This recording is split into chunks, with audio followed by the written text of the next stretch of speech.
Can I say yes? Yes. Thumbs up. You're getting thumbs up. Okay. Okay. Thank you. So Jacob Hardesty is an associate professor of education at Rockford University, where he teaches courses in the foundations of education. His research focuses on historical tensions between popular culture and public education. He completed his PhD in 2013 at Indiana University in educational history.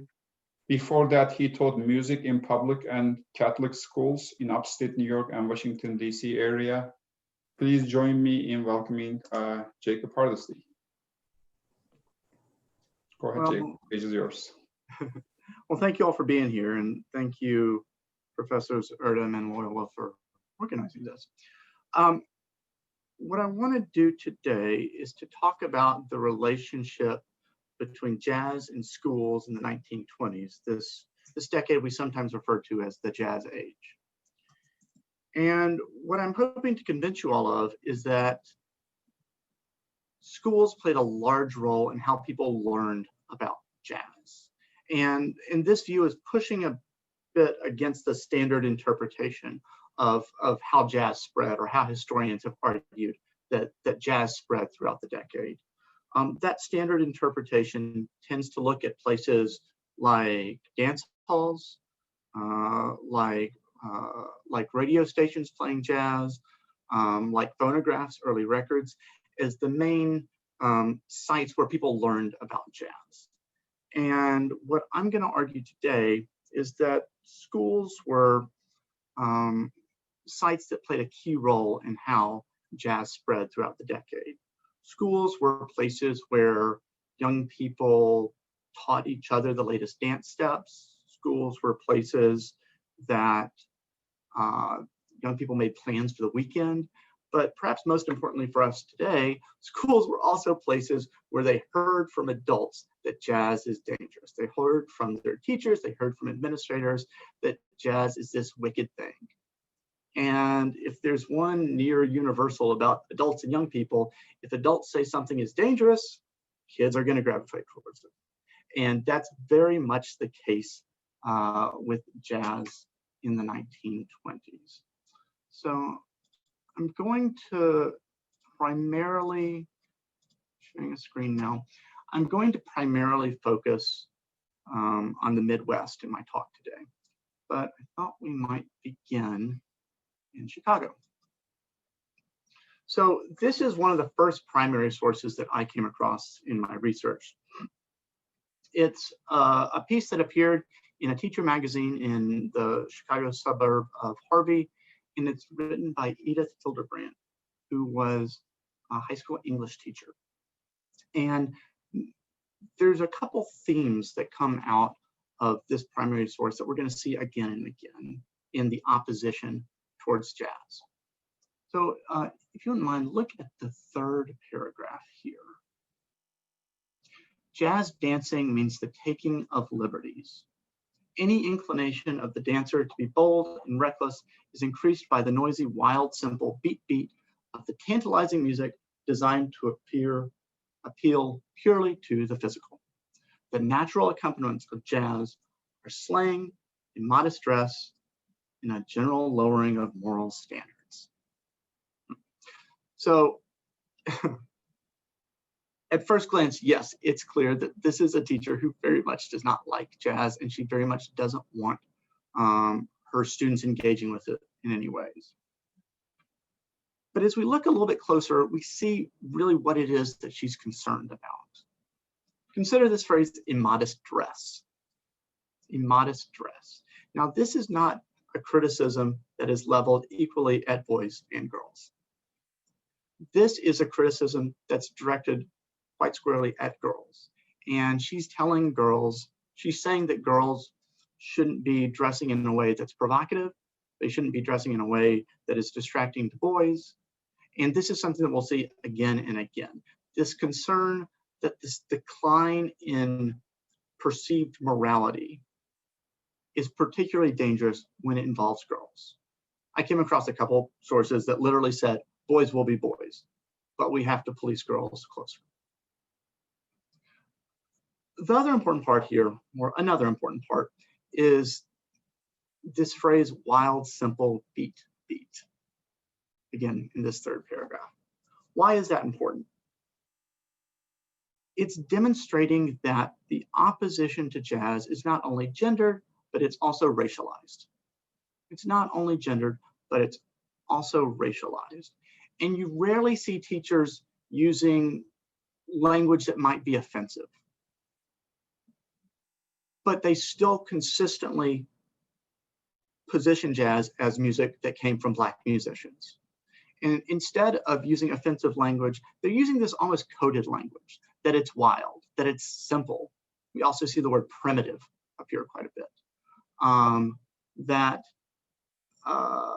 That you also see words like hot and syncopated, which is all a bit of a wink and a nod to, we need to be careful of this music because it comes from the province of Black musicians, and therefore, if our young, respectful white students start to be entertained by it, then we have a real problem.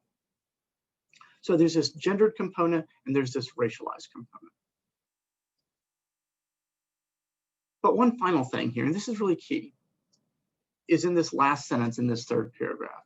The natural accompaniments of jazz dancing are slang, immodest dress, and a general lowering of moral standards. What's she saying here? She's saying that jazz is not just a musical genre.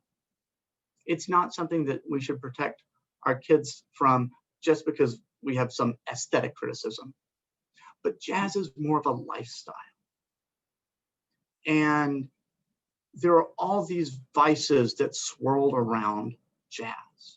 You'll often see critics talking about drinking, about cigarette smoking, about petting, kind of purposefully poorly defined term of some sort of sexual activity, immodest dress.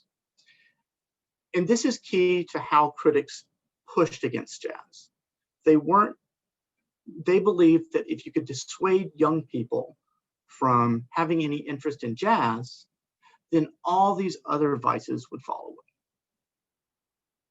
That if you could convince them that jazz is dangerous, they'll no longer be interested in smoking, in alcohol, in all these other bad things that adults associated with jazz, that adults believed that young people were doing when they were out jazz dancing.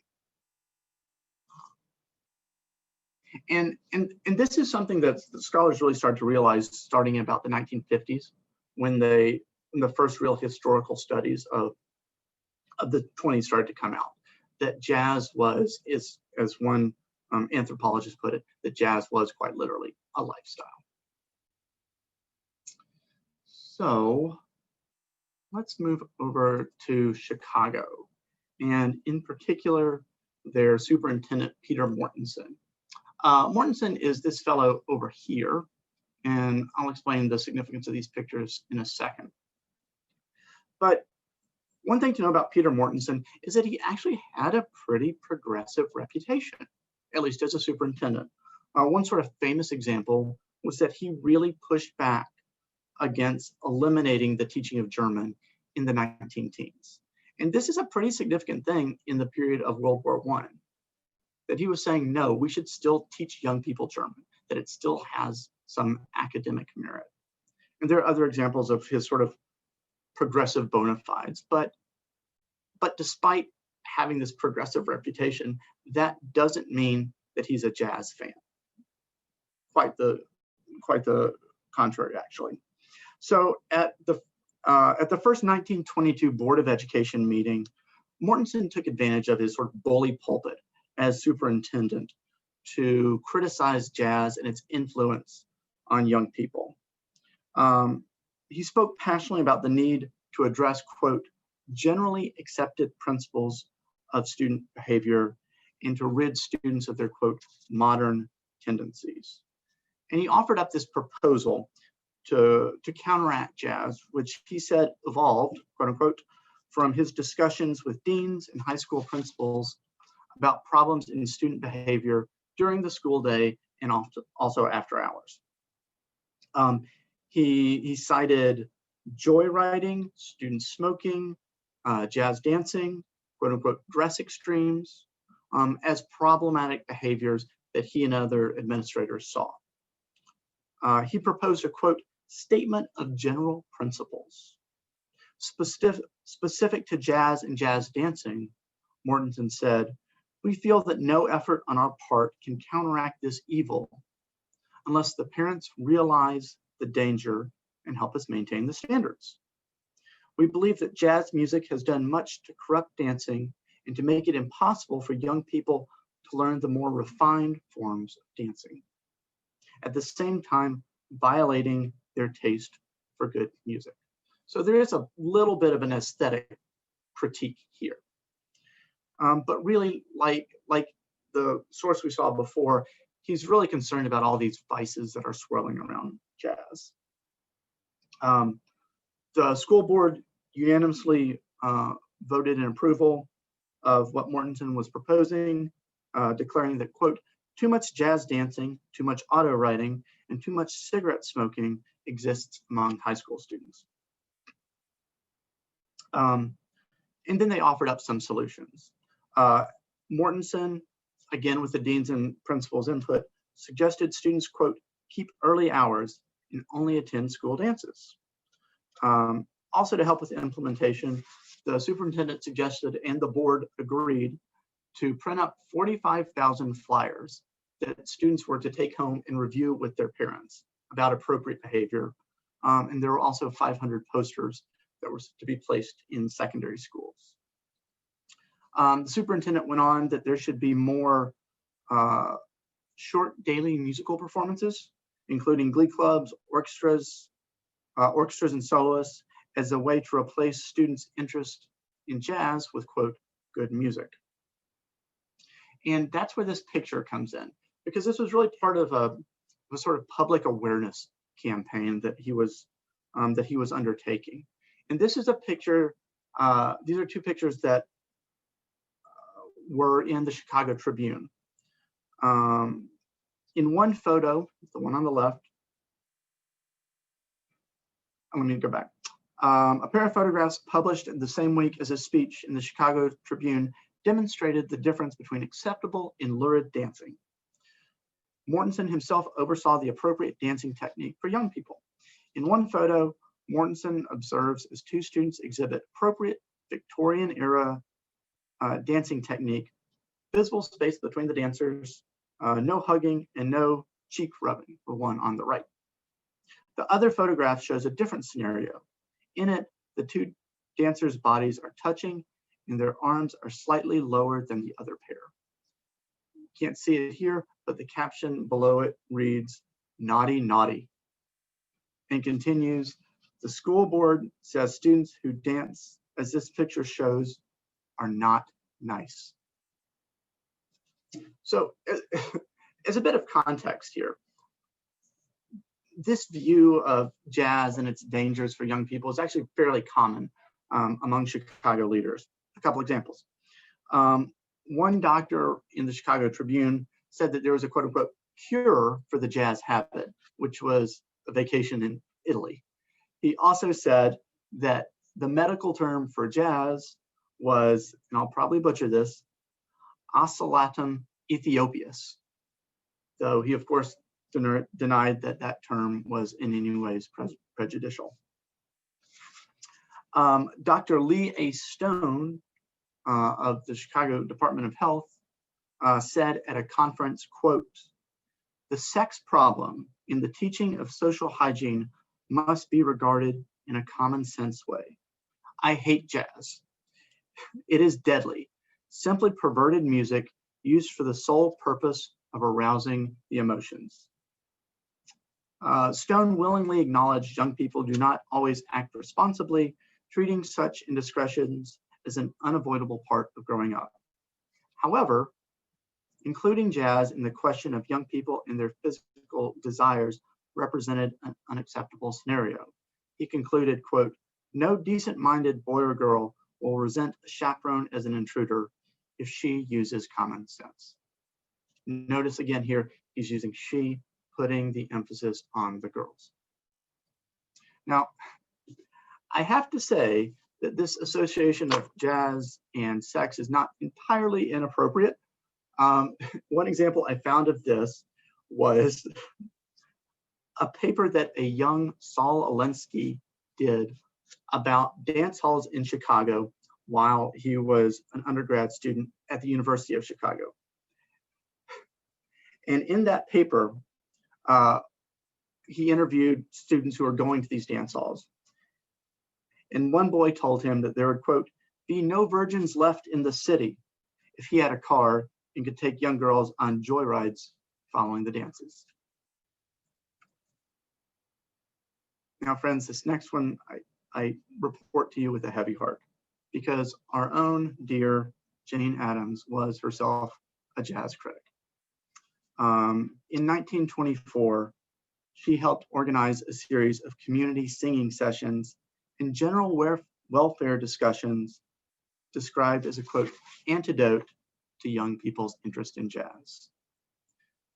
The Tribune reported such activities could counteract the, quote, jazz spirit and youthful cynicism of modern boys and girls. So again, though, getting back to Mortensen, he didn't direct his criticisms at boys and girls equally. He singled out female students in their dress and dance habits, not mincing words in his call for reform. The superintendent asserted jazz dancing, quote, has done much to break down the respect for womanhood, and went on to call out high school girls for, quote, dress extremes, questioning why their mothers would allow such immodesty.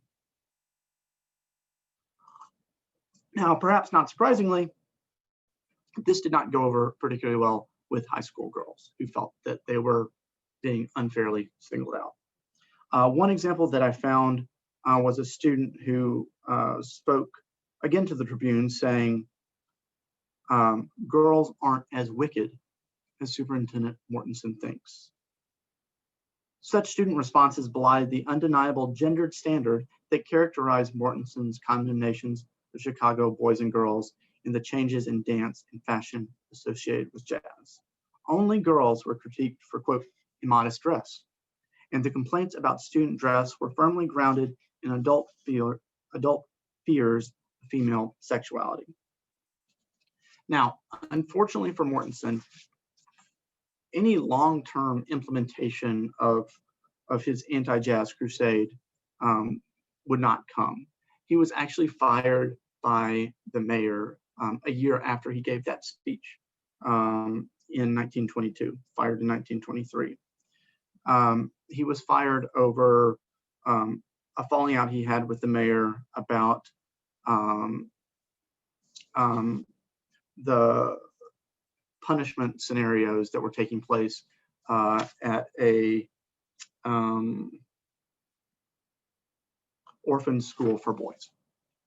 Now, the superintendent who followed him, a man by the name of Charles D. Lowry, really didn't take up this crusade. And the only example I found of him condemning jazz was when he said once, he recently turned the dial of his radio 13 times and he heard 9 jazz selections.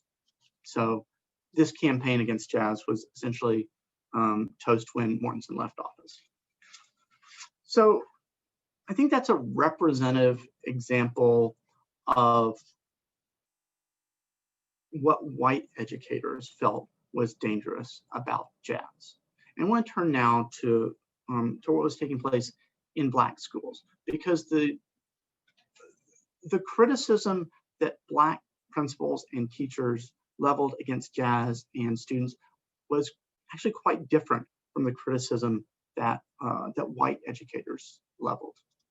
So this is a recent picture of Crispus Attucks High School. It's an all-Black high school in Indianapolis, still exists today. And in 1934, the school principal, a man by the name of Russell Lane, caught one student, a 13-year-old boy named Jimmy Coe, practicing tenor saxophone in the school basement during the day. Retribution against Coe was quite swift. Lane promptly lectured the high school student for playing, quote, that kind of music and reminded him of the, quote, evils associated with it. He then suspended Coe for 2 weeks. Here, by the way, is a later picture of Jimmy Coe, who actually went on to have quite a jazz career. So before I get at why there was this criticism of this music that developed by Black musicians in Black high schools, I should point out that despite it being developed by Black musicians, it doesn't mean it was universally loved in the Black community. A couple examples of that. The managing editor of the Pittsburgh Courier, Black newspaper, said that, quote, the jazz fervor of modern youth presents a serious problem. A doctor told the New York Amsterdam News that, quote, jazz music intoxicates. It affects the brain through the sense of hearing, giving the same results as whiskey or other alcoholic drinks taken into the system by way of the stomach. It has the same effect as a drug, and one may become addicted to its use. And one article from an academic journal, the Journal of Negro Education, which also still exists today, a stereotype exists between this stereotype and the contented slave. One is merely a jazzed up version of the other, with cabarets supplanting cabins and Harlemized blues instead of the spirituals and slave reels. Spirituals and slave reels. And this starts to get at why there was this very intense opposition to jazz in Black schools. And I argue in my paper that there's really two things that separated Black schools from white schools at this time. One was just the number of students. At the beginning of the decade, 1920, only 1.5% of the nation's high school students were Black. 1.5%. That's roughly 28,000 students. By the end of the decade, the proportion of Black students in high schools had risen only to 3%, despite roughly 8,000 high schools being founded. So there's a number part that makes the difference between white and Black high schools very real. But second, Black jazz critics in education had to contend with the universal view that jazz had been developed by Black musicians. And while white educators could write off jazz as the work of unrefined and crude Black musicians, Black educators were unwilling to make such racist statements. Instead, many opted to only minimally talk about jazz, preferring to discuss the positive characteristics associated with the spiritual. Now, what do I mean by the spiritual? I mean songs like We Shall Overcome, songs that we often associate with the civil rights movement of the 50s and 60s that actually go back much further. And it's this sense that we need to hold up the spiritual, we need to hold up these songs, and we need to teach young people of their value. That's really at the heart of criticism of jazz in Black high schools. A couple examples of this. One organization, the National Association of Negro Musicians, which was largely a music education organization, revised their constitution in 1926 to, quote, resist the desecration of Negro spirituals. Writing in the Mississippi Educational Journal for Teachers in Colored Schools, one teacher, her name was Olive Coleman Thomas, wrote, music can be destructive. Jazz expresses the animal nature and is compelling in its effects. Jazz works on the brain cells, which in turn act on the central nerve center in the spine and set the whole body to rocking. It is sensuous instead of spiritual. It is therefore destructive. Jazz music is low vibrations. It scatters our energies and we become weak. Real music is spiritual. It is the breath of God. And it's this dichotomy between the spiritual and jazz that is really concerning educators. And they are, pardon the expression, these two genres very much black and white. Spirituals are old, Jazz was this emergent genre. Spirituals were typically slow and mournful. Jazz was fast, exciting. Spirituals spoke to a history of struggle. Jazz was built on pleasure. Spirituals were unquestionably sacred, where jazz was undeniably secular. And most importantly, spirituals spoke to the juxtaposition of joy and suffering, the necessity of religion, and the importance of community, all ideals Black educators wanted to preserve and maintain for the next generation. This fellow right here, his name is J. Harold Brown, and he was actually the music teacher at Crispus Attucks at the time when Jimmy Coe was suspended. And he had a regular column in the Indianapolis Recorder, the Black newspaper, where he spoke out regularly against this desecration of the spirituals by jazz. A couple examples of that. He wrote about the, quote, jazzy flourishes in church music, writing, when the pianist in Sunday school adds certain flourishes and embellishments a la jazz band variety, does it add a certain flair of sacredness to the occasion, or is there an impulsive reaction to permit the feet to proceed unrestrained? Or is there a feeling of disgust that such a secular strain has crept into an otherwise sacred atmosphere? In another example, he says that perhaps they are better fitted as a jazz band leader. The problem is whether the sacredness of the service is to be sacrificed. And that's why there was such opposition to jazz in Black high schools, and why somebody like Jimmy Coe, who was perhaps likely knew that he was breaking some rules, was suspended for 2 weeks on the spot. In one of these kind of great historical ironies, Jimmy Coe would go on, as I said, to have a fairly successful jazz career. And later on, he was named by the city of Indianapolis the honorary jazz ambassador for the city. So times change, attitudes change. So how much time do I have left here?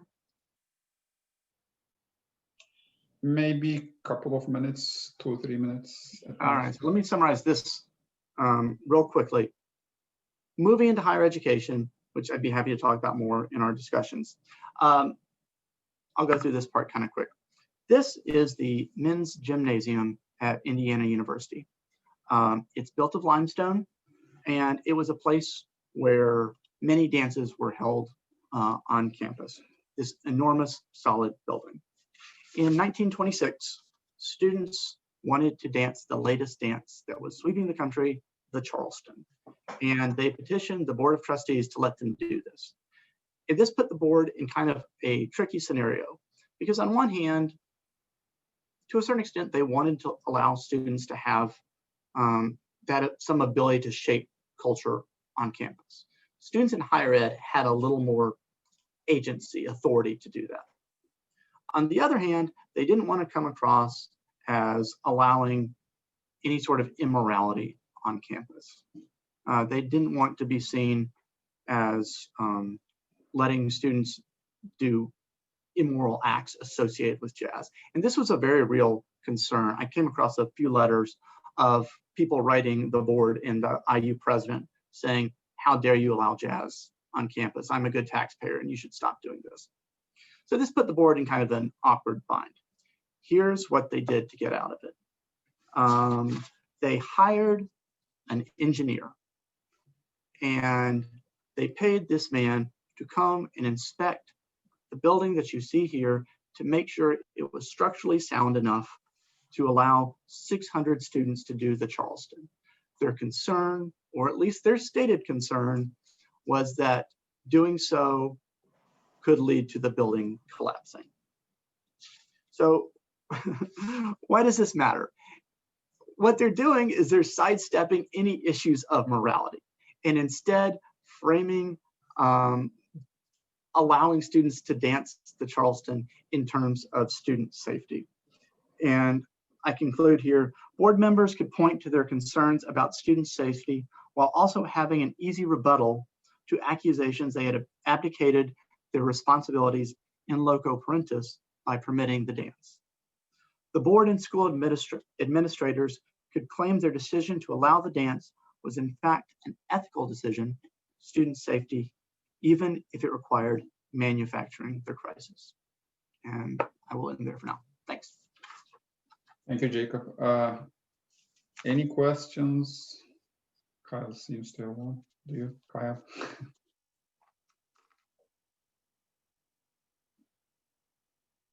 Any questions, everyone? I'll think of one eventually. I'm just building up to it. So I have a question. I was going to ask it midway through. I was going to ask how closely jazz music was seen to the era of slavery, and then you went into that. But I'm thinking also generationally, the kids that were in elementary school and high school at that time would have been grandchildren, if I'm doing the math right, roughly, of people who had been slaves in the 60s still, right, during the Civil War, or, you know, so that would have been still within their families' memory. Were families, in addition to the school leader that you cited in the second part of your talk, were there families that were also wanting that tradition? Were they defending the spirituals and wanting, were they kind of, was the older generation, I guess, against jazz in the same way, or were they wanting to preserve their family tradition in this new way for their future generations? So I should say that I'm going to start in a kind of separate place and I'm going to get to addressing your question. There was some debate in higher education, Black intelligentsia, of what should constitute the Black canon in music. And there were few, but some who said that we need to embrace jazz because it's something that developed organically out of our community. And some kind of almost in a sort of defeatist way saying, yeah, P.S. it's not going to go away. But one of the things that I found both in K-12, but also among students in higher ed in historically Black colleges, that there was an affinity for the spiritual that is almost hard to describe. It was something that clearly bound teachers and students together. And when a student like Jimmy Coe broke the rules, formal or informal, everybody knew what was acceptable. And when somebody pushed back against that, especially when a student pushed back against that, it was a major thing. So one other thing I found was concert programs of Black high schools tended to be this combination of like classical works, Rossini and Mozart, along with spirituals. And I think that says something about what do we want to endorse young people having some interaction with. What are the values that are associated with music that we want to be passed on to the next generation? And it really is that kind of Western classical canon with the spiritual placed on top of that. That was their answer. I think Leah has a question. Leah, you can go ahead and ask. Yeah, I have a question. After you started that anecdote about Jimmy Coe, then my dog started barking, but I just wanted to clarify, Black schools at first didn't like or didn't approve of jazz. Is that true? Yeah, and I think one thing that I try to do here is I'm going to say this and I've already broken my own rule, is I try to not think about it necessarily just in terms of schools, but who are in the schools, because the people who are in there can have very different opinions about something. Well, yeah, what I was wondering was, I just didn't know if the schools themselves, because they were segregated, did the Black schools feel like the pressure to teach as the white schools were, or maybe they already were, or were they just trying, were they just trying to follow suit, or was there still this idea in education, even in Black schools overall, that jazz was not, even if it wasn't harmful, if it just wasn't as worth the time or whatever. So I gave some stats about who's in Black schools, and especially high schools. The percentage of students that are Black, almost all segregated, is very, very low. And part of that is sort of a class issue as well. And what you'll see among groups like the National Association of Negro Musicians, who does have kind of a snobbyish reputation, they'd say, you know what, we're just as good as white musicians. We have just as much skill. And they would point to their abilities to play, again, Bach or Wagner or whatever. And that was sort of the metric that they had, Right. that they articulated, that we have real musical skill too. So I think you're right. And there's a sort of almost comparative piece there, that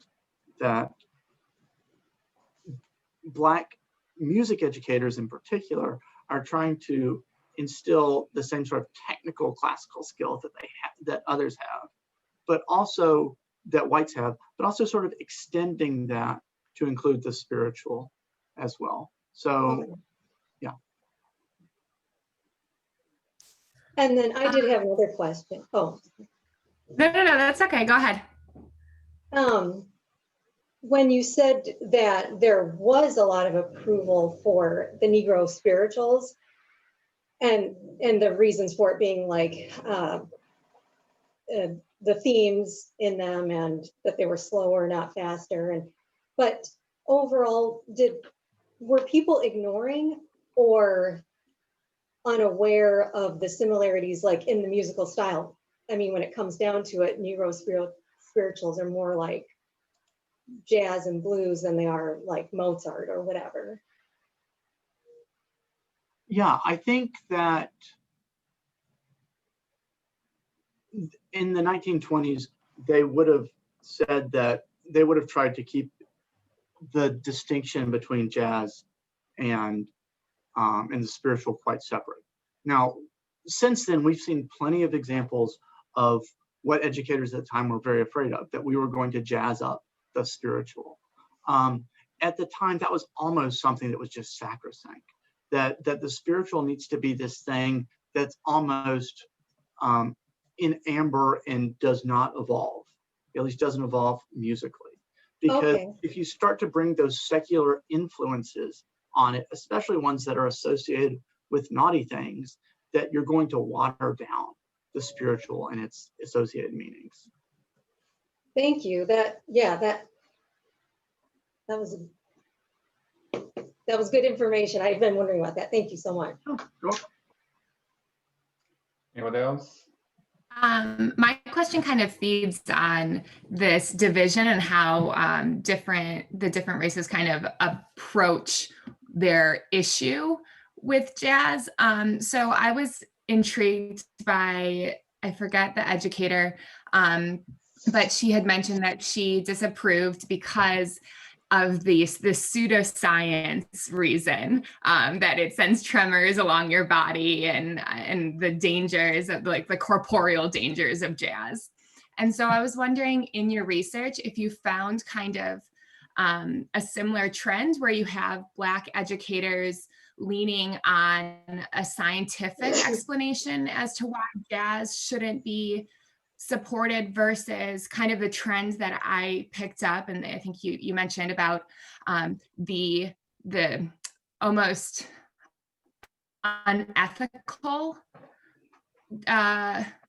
I guess, response to jazz that some white students might have, like the joyriding, the immodest dress. So I'm wondering if that was kind of a different approach that you saw a trend.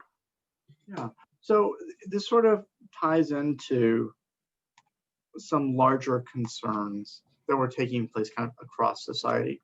I think the 1920s is a totally underrated decade for a lot of reasons. Women get the right to vote in 1920.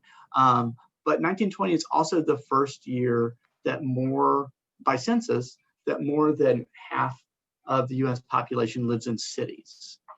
And that's important here because it belies this concern that when we live in these urban environments, that the pace of life is going quicker. And that's dangerous. It's something that's sort of unnatural to the body. And so this concern that jazz is like going to intoxicate or it's going to get you overexcited is something that's sort of already out there in society. But it is something, you're exactly right, that does appear in both white educators and Black educators. This concern that jazz is going to overexcite young people. And some will point to it being like a drug. Some will point to it being like alcohol. And some will point to it as this sort of aphrodisiac, that once you get overexcited by too much jazz dancing, you inevitably are going to have sex. and that's something that very much exists on both sides of the color line, that if young people are engaging with jazz and too much, they're going to become uncontrollable. And all these vices that swirl around it are going to be realized unless we can suggest that they should be doing something else with their time other than jazz, and especially with jazz dancing. Good question. Thank you. Your mention of control, I think, is really interesting. So I'm just gonna put that in. It's something that I sort of didn't come across initially. It's sort of when you start to read across sources, you start to see that, yeah, there are ways that we seek to control the behaviors of young people. Some of it are very much within the classroom, and some of it is not.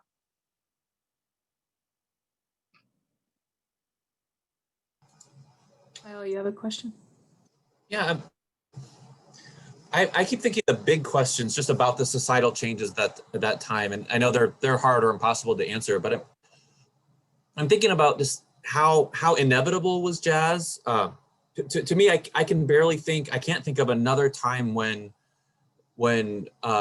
Western moral standards were changing that quickly with so many people and so many young people. Maybe I'm wrong about that. So I almost wonder if jazz was just something like that had to happen. Something had to break. We had to have young people showing rebellion in some way, if that was inevitable. And then you happen to have a series of Black musicians who are very easy to make as scapegoats from the white leadership. So part of me is also wondering, how much did the people playing jazz and kind of having, what do you call it? What do you call a jazz party? Having a place to come dance. They were called, well, one term associated with them was petting parties.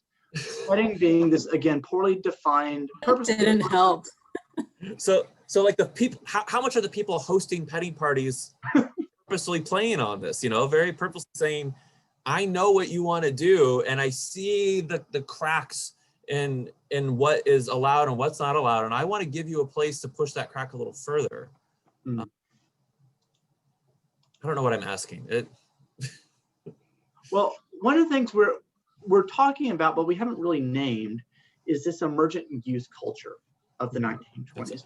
And this is something that's fairly female driven, at least in terms of dress. So one picture that I sometimes use in my class is this sort of Victorian era dancing, males and females, and jazz dancing. And to be fair, the guys are dressed kind of similar in both. They're wearing tuxedos. Granted, by the 1920s, guys were slicking their hair back more. They were called slickers. But girls weren't noticeably dressing differently than boys were. And it becomes this, at least in higher education, jazz really embodied an identifiable difference between students and their teachers. One cartoon that I was going to include that I didn't was from a University of Chicago newspaper that made fun of faculty there trying to dance the Charleston, because everybody knows that young people have it, whatever it is, and faculty are lame. And this was something that students at the time were very much drawing on and very much embracing, that they're different, and that's something to be celebrated.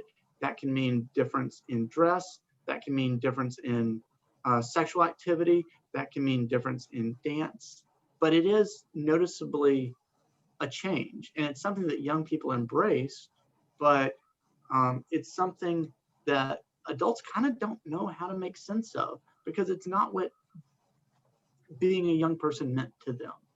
I'll also say really quick, and this is maybe going down a slightly different path. This truly was very much to the consternation of people like Jane Addams and other progressives, particularly progressive women, because their whole project wasn't meant to stop at women getting the right to vote. It was meant to go on and to have young girls beyond that fight for things like representation in political office, for instance. And it was the Jane Addams generation who became very disgusted by girls, by the flapper of the 1920s, who they thought were literally dancing away all the progress that they had fought for. So you start to see this sort of generation divide in women among females that means something slightly different from this generation divide among males.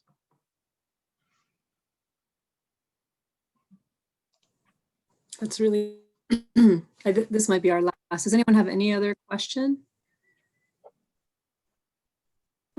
So your presentation has reminded me that I'm almost embarrassed to say, but it may not be surprising to anyone. When I was in 5th grade, I was the delegate, like elected delegate to my 5th grade class. And the school had just made it illegal or not allowed for us to break dance at recess, which was a big deal. And we all break danced, however you say it, in the bathrooms at recess, on the asphalt. It didn't matter where it was. And I remember that I drew up a petition, and I went with a petition and like a token break dancer to the principal's office to argue our case. Because one of our classmates, her father, had owned all this construction stuff, and he had very safe boards that we can lay out on the grass so that we could safely break dance. And it was a health issue. That's what they were billing it as, something that we weren't allowed to do because we could get hurt. And of course the school would be liable. But so my question would be, and we don't have time for it, but were there any kids that were like, not just resisting by breaking the rules, but like actually going against something with a movement, like an argument in its favor, and defending their practice of it in like a legitimate way, or trying to counter the authorities' argument? By the second half of the decade, it was very clear. By the second half of the decade, it was very clear that jazz was here to stay.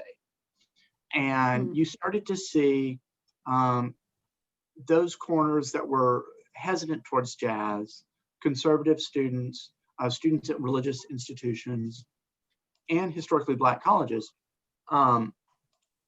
start to, if not embrace jazz, acknowledge that it's not going anywhere.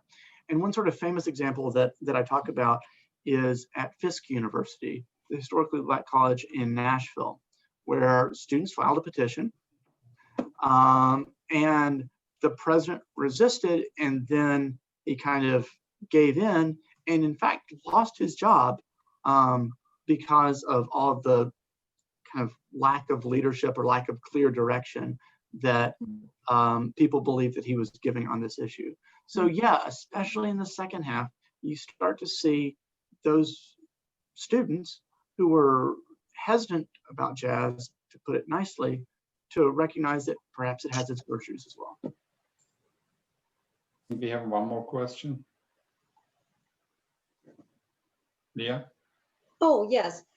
And speaking of that, like, were students actually doing something to make change, like with the breakdance and everything? You mentioned at the beginning that a girl, I think, wrote an editorial or something to a newspaper about how she felt she was being unfairly singled out, or that girls were being unfairly singled out as far as dress, I believe it was. And that really surprised me because I feel like I grew up where, you know, girls were unfairly singled out as far as dress in schools, like school dress codes and everything. And nobody ever thought, as far as I knew, to say anything about it. So did you happen to find in your research that did happen even in the 1920s, that girls recognized that their dress was more policed and said anything about it? Yeah, great question.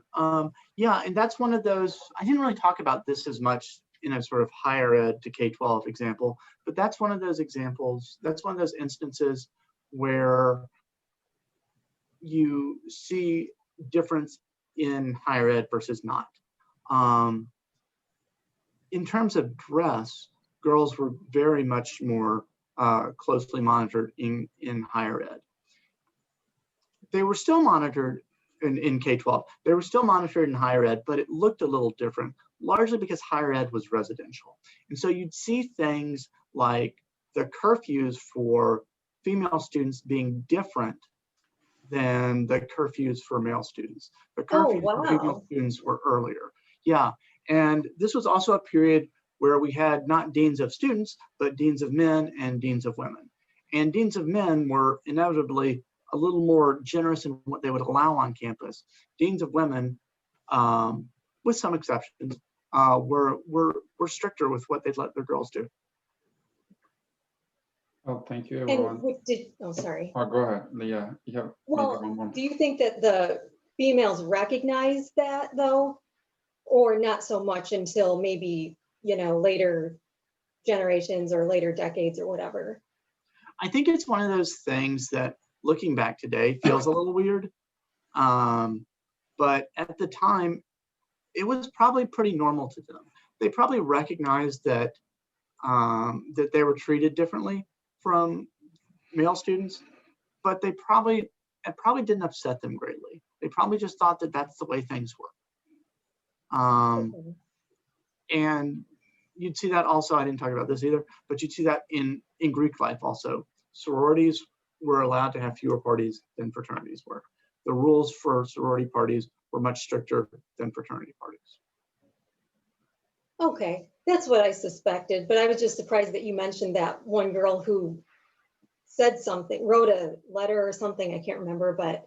She spoke to the Chicago Tribune, and if memory serves, she did so anonymously, which might have given her a little more sense that she could speak freely, but I didn't come across any examples where a girl would say, "Hi, my name is so-and-so, and I think the superintendent is wrong here." It was all kind of, the examples I found were done on background. Thank you. You're welcome. Well, thank you, everyone. I think we need to wrap up. People have classes. Is that okay, Jacob? Absolutely fine. Okay. Thank you for everyone. Thank you for coming, everyone. Thank you for attending the Jacob's talk. Next week, we are hosting Dana